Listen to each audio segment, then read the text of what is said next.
According to sociologists from Baylor University who co-authored the book Paranormal America, when times are tough, more Americans turn to psychics for spiritual guidance. But con artists are posing as spiritual mediums and preying on those who are emotionally vulnerable.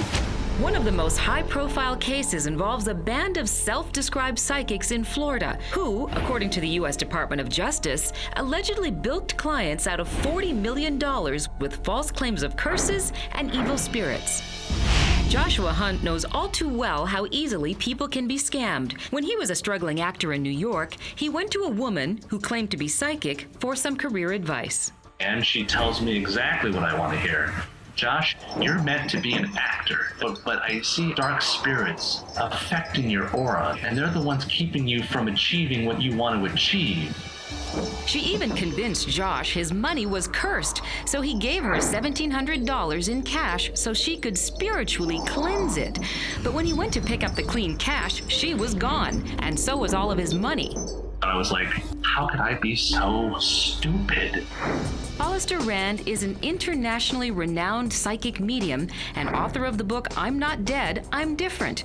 She says a legitimate psychic will never play on a client's fear. The telltale signs of a psychic who's on the grift is someone who tries to elicit information from you rather than providing you direct information. Anyone who plays on people's fears and exploits those fears and makes themselves the only person who can solve your problem, you gotta watch out for people like that.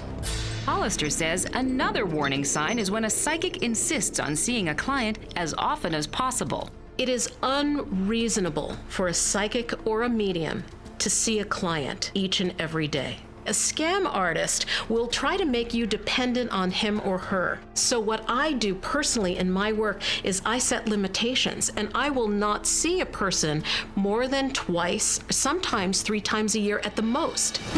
So if you're inclined to see a psychic, remember, legitimate psychics don't ask questions, they give answers. Avoid psychics who use fear-based tactics, like curses, and a reputable psychic will set limitations on how many times a client can visit. Whether you believe in psychics or not, the truth is we're all vulnerable at some point in our lifetime. What we have to keep in mind is that there's always someone out there wanting to take advantage of us in those circumstances. Asha Blake, America Now. What should you do, Asha, if you think that you've been the victim of one of these psychic scams? Well, the first thing you want to do is file a police report that will lead to an investigation. And perhaps more victims will come forward, which will hopefully lead to an end to the scam. Yeah, it is all about people having the courage to admit it and come forward. Thank you so much. Great advice, Asha.